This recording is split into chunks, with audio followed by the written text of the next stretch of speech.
Good afternoon, everybody. Thank you so much for tuning into the LPM podcast today.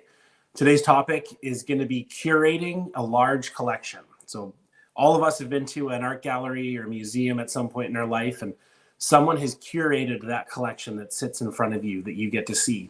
And a lot of collectors who are watching this own really large collections. So today we're going to talk about how you manage owning one of these collections, how you put it together in a way that's somewhat organized, able to display to friends and to the public, and what goes into that, and some of the resources that are behind putting that collection together in an organized way. So our guest today has a huge collection, has a ton of experience with original art, and is pretty much the perfect guest to talk to you about this topic. So we'll get right into it here. I'm going to bring him into the group. Ladies and gentlemen, we got Matt Fuller in the building. How's it going? Thanks so much for joining us, Matt. Really appreciate you coming on and talk about this today. Thanks for having me. There's my alarm to come on your show. Perfect. There was must be early. So the topic we're going to talk about today is curating a collection. So you own an incredibly large collection, correct? Yeah. No, this will be a good talk because I got into curating late. So I took a much broader approach and I've finally gotten more tight around curating. So I think this is a topic that's helpful for newcomers and experienced collectors alike. Awesome. So on the topic of people being possibly new to the hobby watching this, give us an introduction of yourself and how long you've been collecting and who you collect. Sure. So I am these days primarily a sketch card collector, but I got into collecting in the very early 2000s. I started off as an autograph collector, actually. That's my first love. And I collected lots of TV sets, also at the time, Star Wars and the Lord of the Rings autographs, and even actually Harry Potter were big ones of mine. And I went deep on those. Not surprising. I've always been OCD when it comes to collecting. Then in the late 2000s, while in the Lord of the Rings auto world, I started seeing some of the sketch cards, got intrigued, broke my first box that had a sketch in it, and I was hooked. What was that box? That was a box of 2008 Lord of the Rings Masterpieces 2. The sketch was a very innocent enough sketch. It was a sketch of the White Tree of Rohan. And again, there was nothing special about it, except when I pulled it, my thumb was on the front of the card, and the artist for the white of the tree used white paint. So I actually felt the texture. And I was like, what is this? Wow. And yeah, it just clicked in my head, and here we are. Right. That's so interesting to me that when you look at a Van Gogh painting, I don't know anyone who hasn't wanted to reach out and touch it. Exactly. That's great. When you curate your own collection, I guess you can touch all the paintings you want. Oh yeah, you could touch them, you could lick it, whatever you're into. It's your card. You do you. So just to be clear, we don't recommend licking them, right? No. Frowned upon in the hobby? In general, I've licked one or two on camera. I think I've even tried to eat one. So I'll do it all for the vine, as it used to say. So with your collection right now, I mean, if you came from the Lord of the Rings and the other interests, what portion of your collection is still Lord of the Rings? Have you gotten away from all that? No, it's probably about a third of my collection is Lord of the Rings. That's still, believe it or not, that's probably still where my heart is. Just because I went so deep and was so passionate, and I really went, when you talk about curating, I went much deeper in curating on the Lord of the Rings side than I did on the Marvel side. But Marvel hit that nostalgia from my childhood. Yeah. So they both sort of vectored in different ways, but they both sort of have that same appeal for me. At what point in collecting were you like, wow, I have a true collection that needs to be organized? I have a problem is another way to look at that, right? Early on, I knew what I wanted to do, really, right from that moment where I touched that. and had been a huge fan of the movies. And I got 2 sketches in that pack, and they were both sort of reflected different scenes in the movie. And it immediately clicked in my head that, hey, wouldn't it be interesting to try to collect cards that match up with the scenes in the movie? And I think I had seen some behind the scenes recently at the time, sorry, where it showed how they do the storyboards and lay everything out. I said to myself, wouldn't it be great to storyboard out the movies with sketch cards? This is when I had 2 sketch cards in my possession. And I thought, well, let me see what would happen, and slowly that's what informed how I collected those. So I always went for cards that were scene cards instead of just straight up portraits. Interesting. And that really drove my collecting, and to the point where I've got on Blowout 2 big posts there that have done exactly that. I've got the whole script of the movie with the screenshots and the cards next to them. So I've always sort of had that approach of I really need to collect in a very tightly controlled way to reflect that. And it's a little harder on Marvel. So Marvel's taken a bit of a different approach. So was there, before you started collecting original art from these card sets, were you interested in art as a younger person? Have you collected traditional paintings from the past, or like landscapes, or what's your history with that? I never collected them, but I was a huge fan. My first love of art came from the Dungeons and Dragons days. Back when you'd see the stuff in the monster manuals and all the modules. And I remember the big 3 artists back then when they would release either calendars or art, the art of Dungeons and Dragons, or the art of Dragonlance was a big one. And it was Larry Elmore, Keith Parkinson, and Clyde Caldwell. Those were sort of the big 3 fantasy artists at the time. And the one I still remember the one painting I wanted to own as a kid, and still to this day, if it came up, I would move heaven and earth to get it, which is it's from Dragonlance, and it's a cover called The Death of Sturm. That one just resonated with me, and I wanted it badly, and still to this day, that would be my holy grail for sure. I love that you know what your grail piece is. That's yeah. Oh yeah. No, it's, again, I'm not even sure why, but it perfectly matched the book at the time, which I had read, and yeah, that's what, almost 40 years on, still trying to keep an eye out for it. Still chasing the dream. Yep. So in curating these collections, so you're coming at it at a couple of different standpoints. You have multiple different genres that you're collecting. Yep. You're interested in sketch cards. You're known as a sketch card guy, but you're also known as a master character collector. Yep. So why don't you tell us who you're collecting? Sure. So on the Marvel side, I've decided Danny Moonstar is my go-to. And again, a lot of that came from sort of when my peak collecting days were in the mid to late 80s. I was an X-Men fan, among other comics, but X-Men was sort of my big one, and it was the Claremont Byrne era.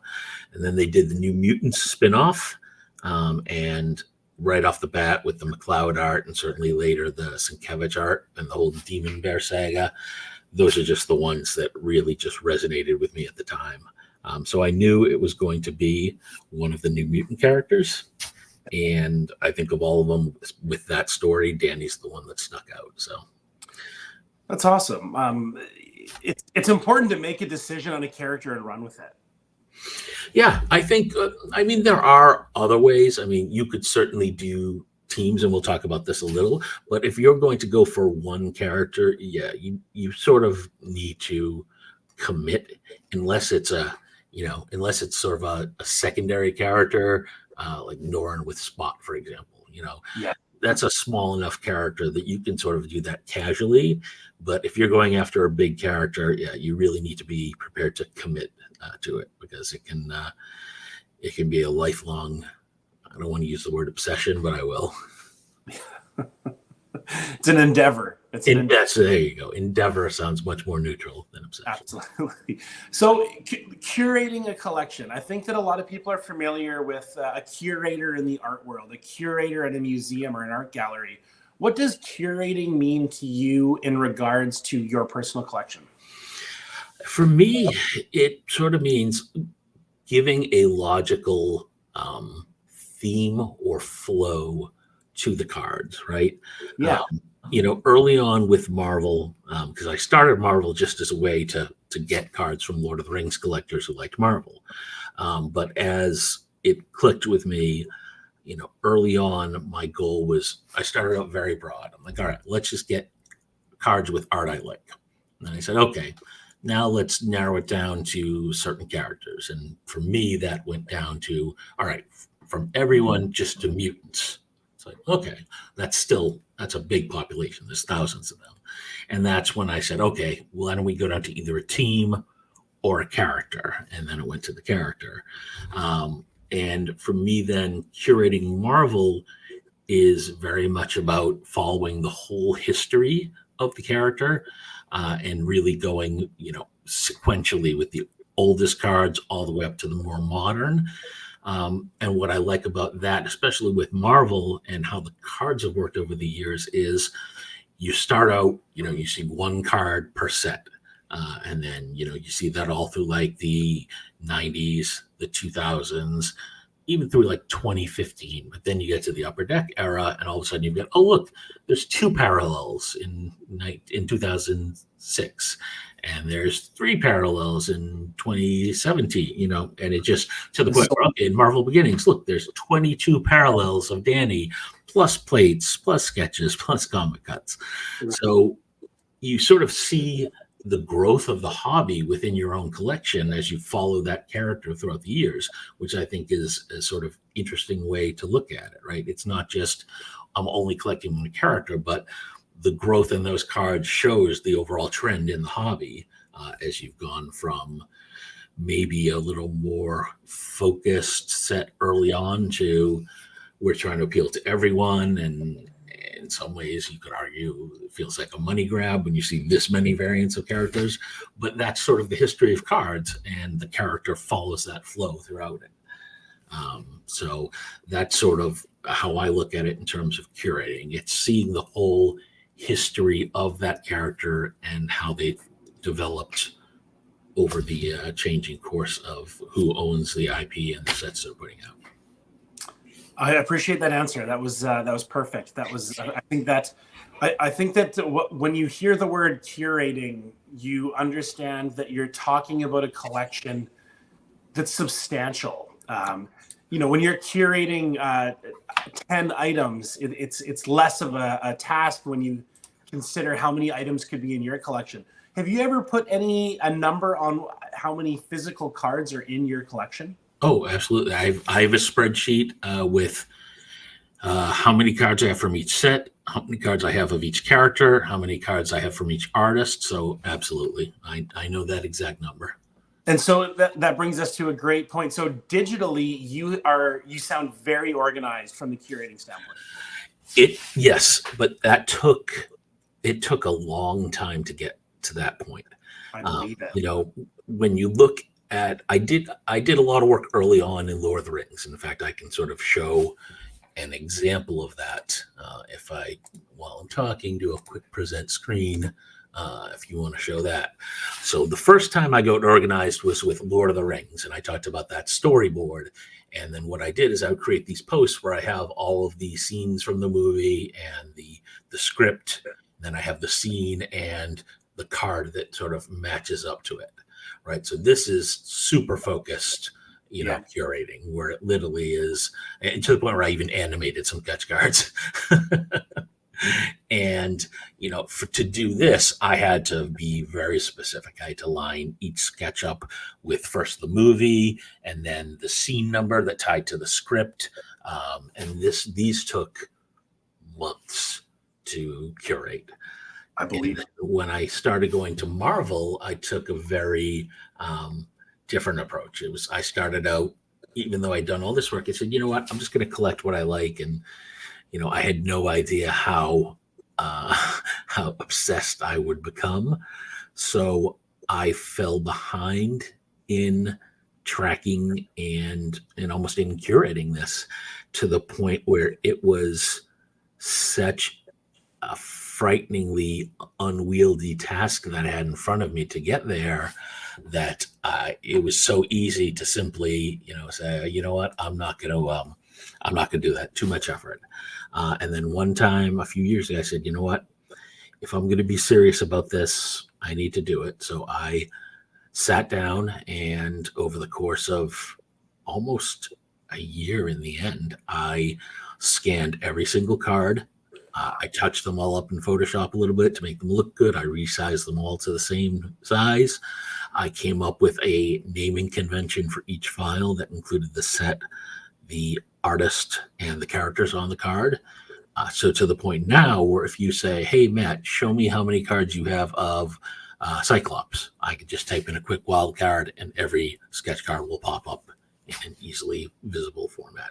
So it has made my trading, buying, and selling life so much easier, but it was a massive undertaking, which is why I would say one of the steps to curating initially is do the work every time. Scan your card, come up with a naming convention so you can easily find things. Can you explain what you mean by a naming convention Sure. for people that might be wondering? Do I have one down here? So the easiest way, so typically you have a file, and if you scan it, for example, my scanner defaults everything to IMG and then a 3-digit number. So having a sketch card of Wolverine here, if that just says IMG 117, that doesn't help. So what I would do to name this is I would say, okay, what's the set? It's Marvel 75th. And this artist is Alan Janata. So my file name would be Alan Janata, and then I use a hyphen between every different field. Alan Janata dash M75, my abbreviation for this, dash Wolverine. And then I would usually add a file number just so things would line up within the folder. So that way, if I search Alan Janata, this one comes up. If I search M75, this one comes up. And if I search Wolverine, this one comes up. That's a great explanation. For you guys who are thinking about making your collection digital, if you have questions about this, please drop them down in the comments. We'll try to get back to you about some tips and tricks of how to do that, keep things organized. And I think that what Matt just said there is a really plain Jane way of organizing that. That's a great system. Really appreciate you sharing that with us. Yeah. And then on the storage side, I mean, you can put them in your binders, or in my case, this is horrible little hard folders, however you want, sorted, because I do the artist name first. I want the order that they're in, either the binder or the boxes, to match the order that they appear in that directory. So I sort by artist, and then within there by the first character that appears on the card. Now, would that be considered alphabetical then, if we're going by alphabetical by artist, but mine is actually by artist first name because of the way I do the file names. If you wanted to do an artist name by last name, the only difference would be when you put this one in, you would name the file as Janata Allen. That's all. And that way you could make it, the files would match alphabetical by last name. So that's a beautiful card that you held up there. I really like that card. Oh, yeah. This conversation reminds me of, do you remember the movie High Fidelity? It's a breakup movie. It's about breakups. And John Cusack? No. That's right. Absolutely. It is. All right. Yeah. And one of the ways that John Cusack copes with the breakup is by reorganizing or curating his record collection. Yes, the albums. And the system that he goes with, he calls autobiographical. And I've just always found this so interesting that there are so many other hobbies that people have that require you to really know what you own and to catalog them in a certain way. I personally collected skateboards for years, and my character collector in skateboarding was Chad Muska. And you have to have, when you own a lot of these items, it is really important to have a system that is personalized to you and that is organized. Yep. And hopefully that if it comes down to it someday, someone can translate it and figure out what it is, right? And so on that topic of it being easily translatable, you've recently been moving a lot of cards from your collection. Yep. So I've done this twice before when the collection got a little, even for me, absurdly large. I said, you know what, to keep it healthy, I need to move some cards. So in 2024, I think in 2020, I believe, I said, you know what, I'm going to sell 10% of my collection. Wow. So I took the time, I went through every single, actually at that point, I might not have had the system in place. So it was probably a little more unwieldy, but I went through all the cards and I said, all right, it literally was a 2-second test. I looked at the card. Would I feel sad if I got rid of this? If the answer is no, I put it in the sell pile. And I did that in 2020. I did it again in 2022. I did it again this year. I had 10% put aside, and I sold them all in one go at the OAX show. Oh, one customer. One person bought all 700 of them. Yes. Wow. It was quite a show. Well, how convenient for you though? I mean, yes, believe me, it was super convenient. And I said, all right, well, I'm really done for the year now, just a couple weeks into it. And then I said, well, you know what? Why don't I see if I can do another 10 or 15%, this year? And again, I went through them again, and they're all cards I love, but it's surprising when you really do that litmus test. It's like, is this one that if I was at gunpoint, would I have to keep this one, right? And it's like, not really. So I took more of an approach of, all right, these are all the ones I'm willing to sell, and let's see what people bite, and that's why I've been doing these sales events where I'll throw up a couple hundred at a time. And, I've probably sold 150 so far. And that way I don't need to sell them now, but it's nice that they're finding homes with people who, I think, to be blunt, appreciate them more than I do when they're all just that many of them. I mean, I love flipping through them and I love looking through the scans, but when they can go, especially to character collectors, and they're going to be much more dear to them, I think that's just a win-win for everybody. I agree with you. I think that what you were saying there about being able to go through your collection and look at things that you're interested in parting with is what separates a collector from a hoarder. Right. And not to label anybody anything, but I think that when you're curating a collection like we're talking about today, as you go through things, curating is about finding what fits together and a way to display them. And when you see things that aren't necessarily fitting together anymore, whether that be the test of time or the other items you've accumulated, it is important to say, you know what, I think that these could find another home and make space in my collection for something that fits better in my concept. Oh, absolutely. And the OCD in my name isn't there just for ha ha ha. One of the things I also did in addition to Danny for a while there is I said, you know what, I already have so many individual characters. I said, wouldn't it be interesting if I tried to get a sketch of every mutant? And I started going down this rabbit hole to the point where all of a sudden, especially after this binder sold, I said, you know what? Does this really make sense? I'm sort of going away. I'm still curating specifically Danny, but I'm getting so far away from it over here that the two are almost diametrically opposed goals. Right. And by doing that, I'm taking focus away from the curation. So that's when I sort of said, you know what, that's sort of a little silly. Let me not let that limit me in terms of what I'm willing to sell. So I'm sort of moving away from that concept now. Interesting. For myself, Matt, a lot of people know me as a character collector of Sabretooth. I'm actually a set collector. I've set collected for years and years and years. I have about 75 sets in my collection. Wow. And, in curating my own collection, it's required me to have a consistent binder to keep everything in, to keep the shelf looking organized, a labeling system, keeping track of inserts that I have, more importantly, ones that I'm missing. Have you set collected in the past? Was that an introduction for you to curating, or where did you kind of start off collecting? I did start out very focused around the sketch cards, but I definitely had many, many sets over the years that I did put together. Some almost incidentally, just because of opening so many boxes to get the sketches. But, you look through them and you can't help it being like, oh, wow, especially in the Rittenhouse ones. This is a great set. So I do have probably 2 full bookshelves worth of binders. I definitely need to look over your binder episode though, because mine I have 3 rings, I have 3-inch, 4-inch, 2-inch. It is just this Frankenstein monstrosity when you look at it. So that's why those are in the other room, because it's functional, but it's an eyesore. It really is. It's interesting you say that. So we just released today an episode about binders, and it's with Norin. Yep. And none of my binders are in it because on this podcast, people don't come here to see what I have to say. They come to see what the guests have to say. So Norin walks us through how he has organized binders. He's done a series on the Sketch Card Hive channel about how he's organizing them and displaying them, which has been incredibly helpful for myself in the topic of curating. Yeah.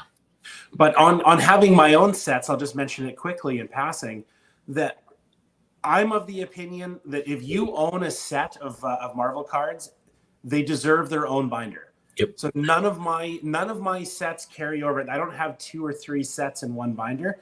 Every individual set, even if it has 49 cards in that set, goes in one binder. If it's worth owning to me, it's worth having in an individual binder. Right. That's fair. Now, do you, though, you said every binder is the same size, color, all that? Everything is exactly the same. They're 1/2-inch black binders. All right. So 1/2-inch isn't terrible, though, because 1/2-inch can hold a pretty good size set, and it could also hold that 49 without being, you can fit 250 cards in your 9-page sleeves. No problem. You can fit that in there. I dare you to find a set that's about bigger than 250 cards and be able to master collect that. When you do put 49 cards in it, it does look a little bit thin, but on the type of bookshelf that I have, I can fit 12 binders no matter how full or empty they are. Yeah. And it looks really sharp because the way my shelf goes, and I'm going to do a couple of videos about this, but the way my shelf goes is the first 2 layers of the shelf are all binders of sets. The 3rd level is all sealed wax. Nice. And then the 4th and the top level are all displays of my cards that I've pulled from boxes in my Sabretooth collection. See, now at some point you need that as your background. The books are great, but I mean that's what people want to see, right? It's interesting. So right now I'm actually not at my house. Where I film these podcasts and do all of this video stuff isn't actually at my residence. I don't have a single card in this house right now. All right. I have one box to open, which I'm going to open later on, and that's the only thing I own in this place right now. This is just another residence. All right, we'll have to get you a virtual background then. Well, maybe your basement will be my virtual background. There you go. Right. So what with selling this collection that you've sold recently, I can only assume that your current self has thanked your past self for how organized you've been with your curating and your digital inventory. Yeah, at the time during that, like I said, it was a good year to scan thousands of cards and rename them all. At the time, it was miserable. I'm not going to lie, because my OCD required me to open each one in Photoshop and touch it. It was probably about, with the scan, the open, on a good quick one, it would be 3 minutes, and most of them were probably closer to 5 minutes.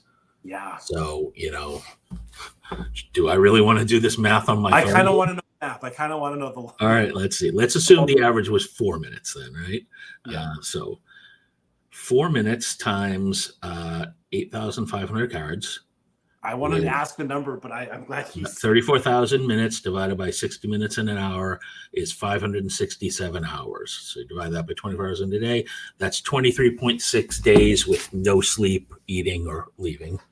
I have to believe there was some coffee involved. Yes, there was some coffee, and I did occasionally have food.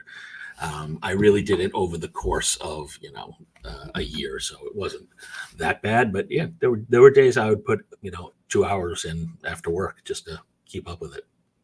For somebody whose collection out there right now who's watching this, and their collection has grown to the size where they're like, you know what, I'm sure there's a lot of you out there who are like, I really need to start cataloging and doing this. Can you give them a first step that you think they should take? Like, is it an Excel document, a Google Doc? What should they be starting with? I would suggest, just because you can access it from anywhere, I would suggest Google Sheets, right? Because then, for me, for example, if I had it on Excel, I have my work PC upstairs, and that's where I do most of the scanning. This one down here in my basement is mostly for streaming. So since it's a Google Sheet where all my cards are, I can access it no matter where I am. If I'm, on the road, I can access it on a laptop or even on my phone. So Google Sheets is a great resource for that. It also, it's automatically stored for free with Google up to a certain size. So unless you get more than 100 megabytes or part of whatever their limit is, I think you're going to be fine. Start that way. And it depending on what you collect, it could be simple, right? If you're just collecting a set, you can decide, all right, do I want to label every card in the set and have a column for whether I own it or not? If it's graded, you can add a column for the grade you have. And especially if it's by set, you can cheat on a lot of that. You can find the checklist and you can literally just copy and paste them into the spreadsheet. That's what I wanted to. That's what I wanted to get to. You've mentioned one that you're scanning these cards. I understand that you have a sketch card collection. You're probably the one of one owner of the world.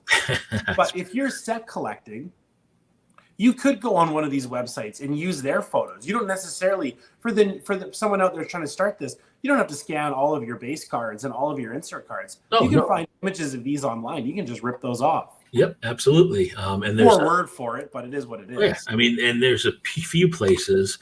So TCDB is a great resource. So let me share my screen here. Present.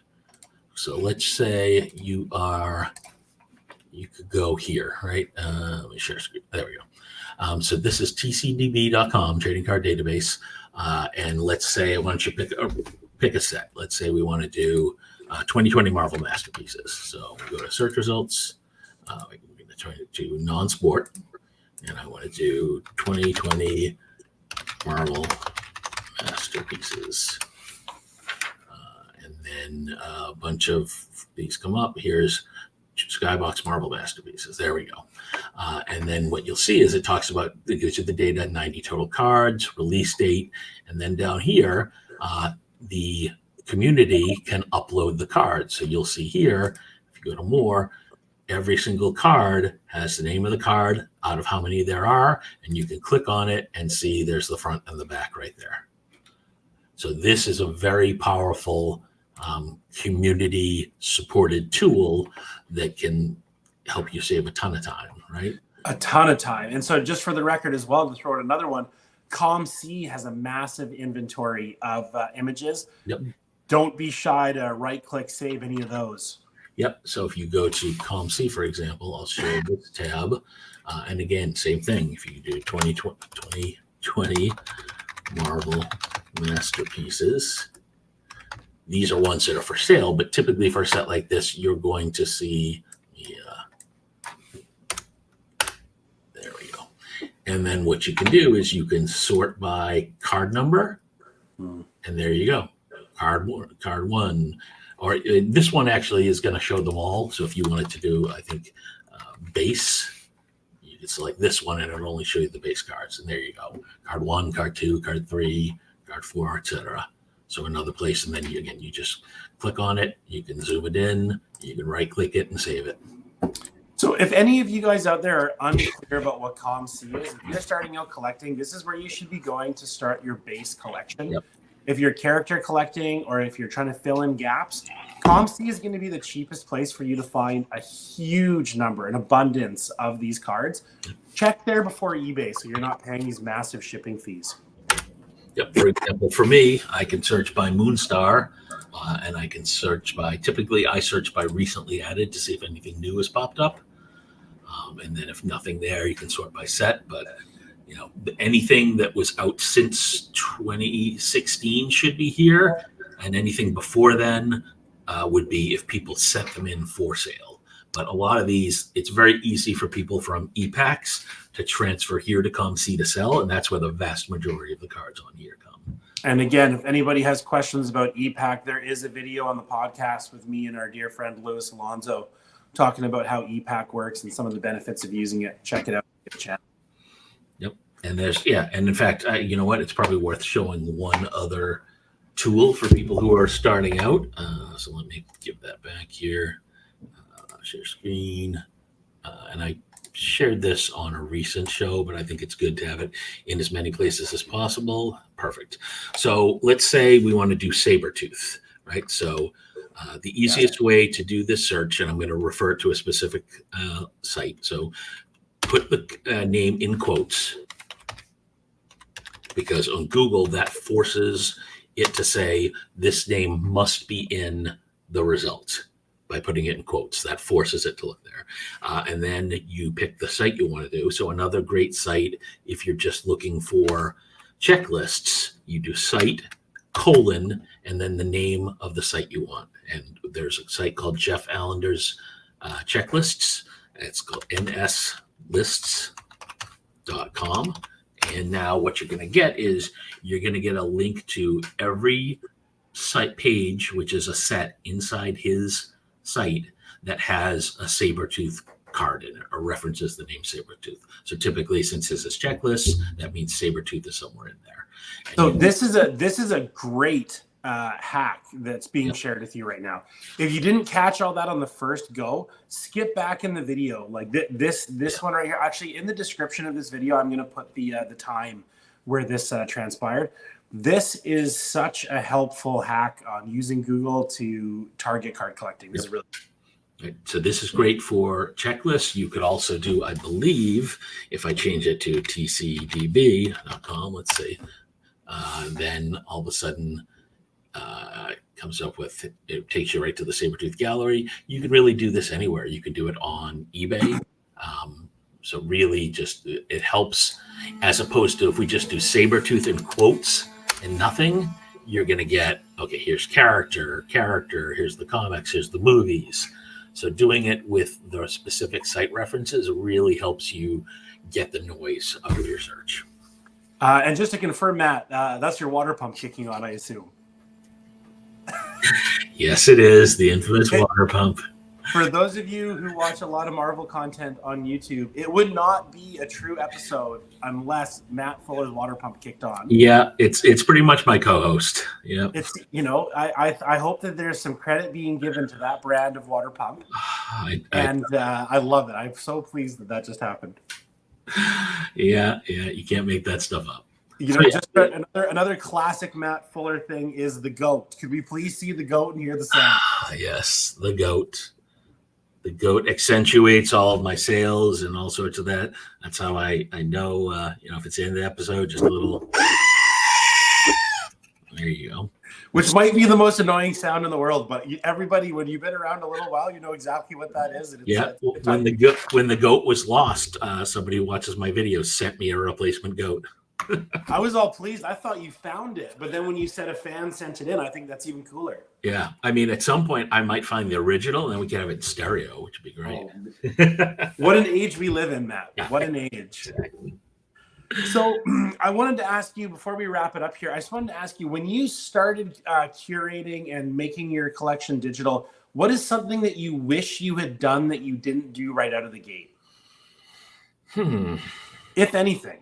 Researching ahead of time, right? I took a very eBay focused approach, that I would just search for the character on eBay and he'd be like, oh, I don't think I have this card, let me buy it. As opposed to going in with a strategy to say, okay, let me search and get this rough list. So I know there's approximately, ignoring sketch cards, I know there's approximately 300 Danny cards out there, including all the particular variants. Right. And that way, having that checklist ahead of time, because I got lots of doubles unintentionally, because I saw one, I'm like, oh my God, that looks awesome. And I didn't realize that 2 weeks ago, I thought the same thing, and it was just en route in the mail. And I ended up with two. In fact, one time, I think I did that 4 times with the card. So I'm in the exact same boat. And that's a great tip. I have so many multiples of cards for exactly that reason. That's a really good point. Yeah. We've talked about keeping your collection digitally organized. Where are you keeping your physical items? What is your storage method for this massive collection that you've collected? So the goal is the binders for sure. Top-loaded binders, I'm assuming. Yes, exactly. In fact, I have one right here that I've been doing for my comic cuts. So where's the zipper? So, your typical binder there. For these thicker ones, you can do double-sided, but what I found is for cards that are any bigger than 30 point, it just gets too tight on the other side, so I do them one side only. Norin, I probably talked about, there are binders where it's not black there, it's clear, so you can actually see the front and back of each card, which would That's right. these. But again, there's other than the card number, there's nothing super important about these. But when it comes to various base cards where there's another image on the back and important data, being able to see that in a binder on both sides, I think, is important for sure. I agree with you. Actually, I just put together so I did 1987 to 2000 for my first binder of my Sabretooth collection, and it isn't double-sided. So I mean, sorry, the pages are double-sided, so you can't see the back of the card. I've actually since I had so many doubles, I've included the card showing the backside. Oh, that's a good way to do it. Yeah. Double, because I never noticed this, but I have an Instagram called at Sabretooth PC on Instagram where I only share my personal collection, and sometimes I post cards. I always post the front and the back. A number of people were like, "Man, the back of that card is so much better than the front," and they were so right. So in my binder, especially those people that pointed those out, I made sure that card was flipped over both sides because they're 100% right. The back's way better. Yep. Let me ask you a question then, since we're talking about curating. I've got to know, how deep is your obsession in that? Does it have to be a card where he's the primary, or if he's even tiny little character in the way background, you need to have it? So, we've all seen the Sketch Card Hive about kind of master collecting, and that's where I learned how to do this. I've gone after everything. So I have there are 4 full pages of my 90s binder that are checklists. Nice. And that's because the name appears. I have a number of cards from 96 Fleer Ultra Wolverine where Sabretooth isn't on the front of the card, but he's on the puzzle piece on the back. And for me, it's really important to have those. But in that being said, so I go deep with it. I'm Matt, you and me pretty much master collect in the same way. Yep. But if you're collecting a character like Venom, Spider-Man, or Wolverine, I don't think that this is a journey worth going down. But when you collect a character whom is a villain, especially, this is a great opportunity for you to let your super nerd come out and to go and to kind of show a creative way of how you're collecting. Like, there's a whole section of my binder. I'm going to show this binder at some point. I'm very private about it because it makes me a bit self-conscious. But like, there are sections of my binder that are really interesting, that are like a way of collecting that I think a lot of people haven't thought about, like what Matt's talking about. Right. Yeah. And again, I always say for that level of obsession, and I think you nailed it with villains, since they're typically, with a few exceptions, not going to have quite as many cards. Yeah. Figure out first how many cards feature your character. And then if it's a reasonable number, then you can expand to, okay, let me see if they're on the back, or let me see if their name's on the card, or whatever it is. Yeah. So it's detective work. So you're doing the detective work. Once you've kind of hit all the base cards that exist out there, and then you've got the foreign, like Japanese promos, you've got some like cell phone cards that Simone Bianchi did. If you're old enough to remember what a cell phone card was or a payphone card was, then you start to look at things like, okay, checklists, and then you start getting into, okay, well, what backs of the cards they had mentioned that this was a battle between a villain, but he's not even on it because they just chose the superhero. Yep. So you start to kind of get to do this detective work. That's super fun. Like, if you have some free time on your hands playing on your phone, instead of looking at like what everyone's having for dinner, you start doing the detective work of that kind of stuff, and it's really fun to do. And you will. I just this week, actually, Norrin pointed one out to me that by accident just sort of showed up. That there's this card from X-Men Metal. So the card is for Karma, but they incorrectly put a picture of Danny on the card. So we got to talk about this really quick here. Marvel X-Men Metal screwed up Sabretooth spelling. Yep. Here we've got Danny Moonstar on the wrong card. Come on, man. Yeah. Like, that was botched. I don't know what Friday night they planned that set around, but I wish I was there because I bet it was a riot. Yeah, there's a lot of alcohol being served for sure. Oh my God. But yeah, that's great for you. Yeah, and again, I just sort of happened to come across this because Norrin said, "Hey, is this, is Karma Danny? Because he thought Karma was her code name in the New Mutants, but it was Mirage. But Okay. I was like, oh no. And he sent me the link anyway. So I clicked on it just to see. I was like, wait a minute. I mean, I think we got to take a moment to acknowledge Norin's ability to just be the detective in the character collecting world. The man is a machine. Yeah, he has been turning over every rock for years. Yeah. And his, my hints are more technology based. He is very much a social engineer, reaching out to people, making connections. The stuff he's dug up is legendary. Legendary is the word. Yeah, that's great. I wanted to just quickly ask you, Matt, where can people find more content from you? Like, you have a YouTube channel. Do you want to tell people about that? Sure. My YouTube is the same as my Instagram. It's OCD Marvel Sketch Cards. So you can find me there. Some of my old Lord of the Rings sets are still visible on Blowout Cards.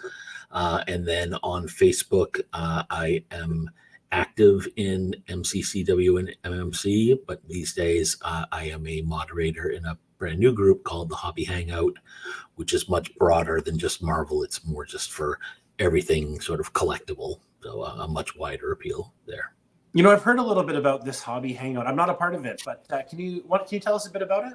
Sure. I mean, it really started out as, I don't want to say antidote, but because that implies poison. But I think most Facebook groups are by need very defined in what they let you share. Like MCCW, for example, Marvel Card Collectors Worldwide, amazing group, 6,000 members. But it's all obviously Marvel cards. And even within them, there are certain rules. Okay, it's only licensed Marvel cards, and you can't share art from unofficial artists. Which I'm a huge fan of those rules, for the record. Yeah, and they absolutely make sense, and they keep the group clean. Yeah, we said, Laura, well, what if we had a place where it's more just about the love of the hobby? So it's not, I would almost say it's not as serious of a group as a good way to describe it. It's just cool. It's like, here's stuff we love and we want to share it, so let's share it. Maybe at some point, if we have 6,000 members and everybody sharing everything willy-nilly, it'll be pure chaos. I bet it will be. Which is why you need rules like that. But exactly, for now, it's fun. And who knows? Yeah, we might hit 1,000 or 2,000 members someday and be like, we got to do something about this. But for now, pure chaos is good. So you're a mod on that one. Who started that site? So Nathan Braben started it. Nathan, along with Jake McManus, are the ones who started MentalCon last year, the 24-hour live stream for charity. Cool. We'll be doing that again, and I'll be helping them with that. I can't remember if it's June or July, but as we get closer, we'll announce that. And that's just a wonderful way to sort of give back to the hobby. So you do an awful lot for the hobby, Matt. I want to thank you for everything that you do. You've been a huge help to me as a character collector. I love your content, and if you guys enjoy this kind of stuff, you've got to follow Matt. You got to go over to his YouTube channel. You got to be a subscriber. Like, you're not going to regret any of it. There's a ton of great information over there. Follow this man on Instagram. Like, get on it. Appreciate it. I think we'll wrap it up there. I know you got other stuff to do, but I really appreciate you making the time to come over today. Oh, this is great. Thank you for having me. Awesome, Matt. We'll catch up soon. By the time this airs, I'm pretty sure your sketch card sales are going to be over. But for all of you that missed them, you're going to be wanting to pay attention in the future for when they come up again. I got some amazing stuff out of it. If you're character collecting, you're going to want to pay attention to Matt Fuller's sketch card sales. The vault gets open from time to time. It does. All right, guys. Everybody take care out there. Thanks for joining in. Thanks, everybody. Love it.